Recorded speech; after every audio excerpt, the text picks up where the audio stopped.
Bonsoir Bernard Wicht.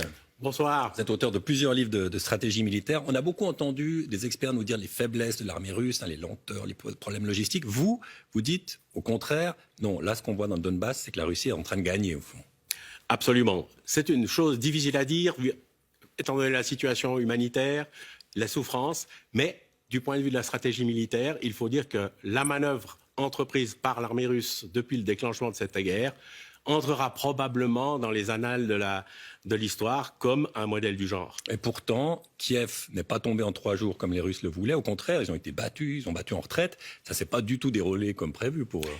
Alors, c'est pour ça que c'est sans doute le succès de cette manœuvre. C'est qu'ils ont réussi à mystifier tout le monde. La première mystification qu'ils ont réussi, c'est de faire croire que ce serait une opération rapide, du style de celle qu'ils ont fait en Géorgie en 2009 et qui a duré à peine une dizaine de jours. La deuxième mystification qu'ils ont réussi à faire passer, c'est de faire croire, lorsqu'ils se sont approchés et qu'ils ont encerclé Kiev, de faire croire qu'ils voulaient prendre la ville, de façon à créer un abcès de fixation où toutes les forces ukrainiennes se sont concentrées. Et la troisième mystification, eh bien, je pense qu'elle est en cours maintenant, c'est à Kharkov. C'est la deuxième ville importante de l'Ukraine et c'est un symbole historique et stratégique. Alors Kharkov ou Kharkiv, là, les Ukrainiens ont réussi à repousser les Russes.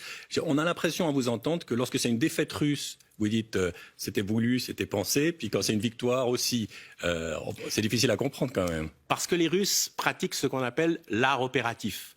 L'art opératif vise non pas à détruire l'adversaire, mais à le faire s'effondrer et à éviter pour eux, pour l'armée russe, de se laisser entraîner dans un combat d'usure. Alors, ils fixent quand ils ont besoin de le faire. Avec Kharkov, ils sont en train de refaire la même chose. Les Ukrainiens défendent Kharkov, mais pendant ce temps, les Russes ont les mains libres dans le Donbass. On voit qu'ils gagnent dans le Donbass en ce moment. Ils arrivent à encercler. Mais c'est une toute petite partie du pays. Je vous invite à lire ce tweet d'un expert militaire, un autre, qui s'appelle Phillips O'Brien de l'université St. Andrew, qui dit les Russes, il y a toutes leurs forces pour essayer de prendre ce petit morceau du Donbass. Donc, au prix de beaucoup de pertes, est-ce que vraiment ça en vaut la peine? Est-ce que c'est vraiment une victoire telle?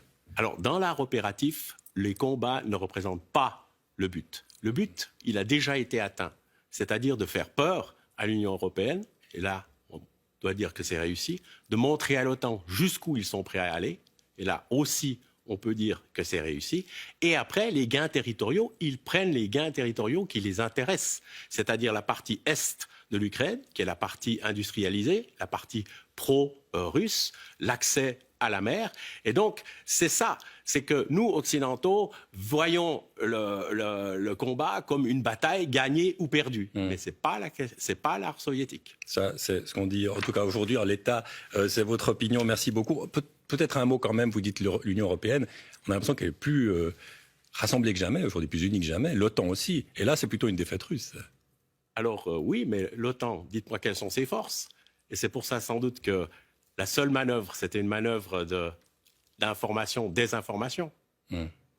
Souvenons-nous quand même de la question des fameuses armes de destruction massive en Irak, que 20 ans après, on est toujours en train de chercher. Ceci nous amène effectivement sur un autre dossier. Merci beaucoup Bernard Wicht.